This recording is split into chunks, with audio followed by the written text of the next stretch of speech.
जम्मू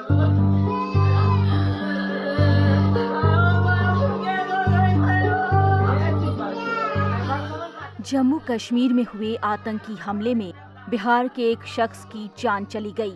अंत समय में भागलपुर के वीरेंद्र पासवान को अपने गांव की माटी भी नसीब नहीं हुई।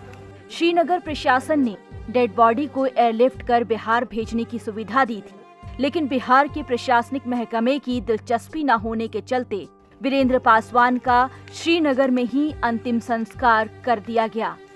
ये भी सच है कि इस मामले में वीरेंद्र पासवान के परिवार के किसी भी शख्स ने बिहार सरकार से संपर्क नहीं किया था, मगर ये भी हकीकत है कि बिहार के सरकारी अमले ने भी किसी तरह की कोई पहल नहीं की।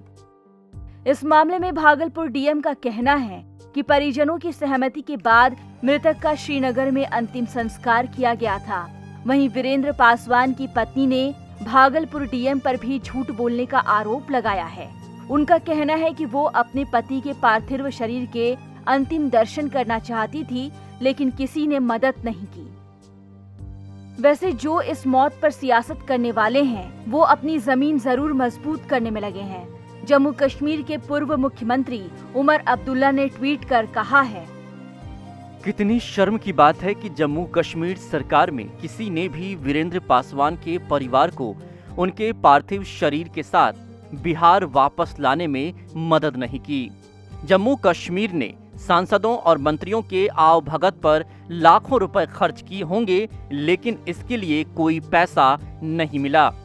वहीं श्रीनगर के मेयर जुनैद अजीम मट्टू ने वीरेंद्र पासवान की मौत पर दुख जताया और कहा कि पीड़ित परिवार से मिलने वो खुद भागलपुर आएंगे। उन्होंने ट्वीट कर कहा कि श्रीनगर के लाल बाजार में आतंकवादियों द्वारा बेरहमी से मारे गए एक गरीब स्ट्रीट वेंडर वीरेंद्र पासवान के परिवार से मिलने के लिए वो खुद व्यक्तिगत रूप से बिहार के भागलपुर जाएंगे।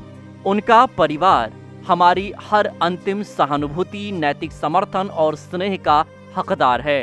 हम उनके दुखद निधन पर शोक व्यक्त करते हैं। इस मामले पर अब सियासत भी शुरू हो गई है। नेता प्रतिपक्ष तेजस्वी यादव ने नीतीश सरकार पर ट्वीट कर हमला किया और कहा, श्रीनगर में आतंकियों की गोली के शिकार बिहार के वीरेंद्र पासवान के पार्थिव शरीर को उनके परिजन भागलपुर लाने में अक्षम थे। प्रशासन ने वहीं अंतिम संस्कार कर दिया। डबल इंजन सरकार ने उनका शव बिहार लाने में कोई मदद नहीं कर अपनी हैसियत, संवेदनहीनता और अमानवता का परिचय दिया। शर्मनाक।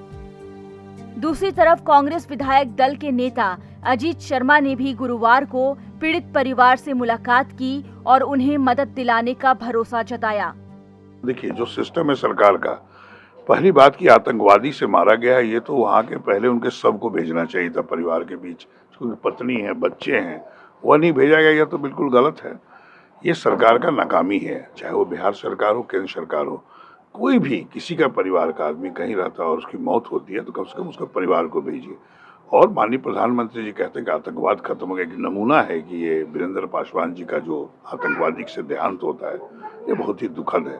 जिला प्रशासन श्रीनगर ने पासवान के परिजन को 1,25,000 रुपए की सहायता राशि दी है। इसके अलावा जम्मू कश्मीर सरकार ने शुक्रवार को 5 लाख रुपए की अतिरिक्त राहत राशि मुहैया कराई, जिसके बाद कुल मुआवजा राशि 6,25,000 रुपए हो गई। वहीं बिहार के मुख्यमंत्री नीतीश कुमार ने वीरेंद्र पासवान की मौत पर दुख जताते हुए वीरेंद्र पासवान के आश्रितों को मुख्यमंत्री राहत कोष से 2 लाख रुपए देने की घोषणा की है। 2-2.5 साल से पहले कलकत्ता में रहे, फिर वहाँ से वहाँ गए कश्मीर। अभी हाल में आवे वाला छले। हाँ, दशहरा में दिए। टिकट बनी गेल है। टिकट बोलल बनी गेल 10 तारीख। अभी की छे वहाँ तोरा अभी तक कोई सत्ता कोई मिले ले लो आज तक? नहीं कोई नहीं। चाचा फोन किए थे तो बोले कि तुम्हारे पापा डेट करेंगे। उसको भी पहले ये पता नहीं था कि कैसे हुआ। तब फिर वो कुछ देर के बाद फिर फोन किए तो बोले कि तुम्हारे पापा को गोली लगी।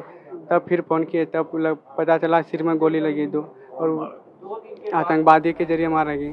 मीडिया रिपोर्ट के मुताबिक परिजनों का कहना है कि जम्मू कश्मीर प्रशासन की ओर से उन्हें एयरलिफ्ट की सुविधा उपलब्ध कराई गई थी, लेकिन प्रशासन का कहना है कि परिजनों ने सहायता लेने से मना कर दिया था। अब सवाल ये उठता है कि जब श्रीनगर प्रशासन से एयरलिफ्ट की सुविधा मिली थी तो बिहार के रहने वाले स्ट्रीट वेंडर वीरेंद्र पासवान का अंतिम संस्कार परिजनों को श्रीनगर में ही करना पड़ा। पार्थिव शरीर को बिहार वापस लाने के लिए सरकार समेत कोई भी सामने क्यों नहीं आया?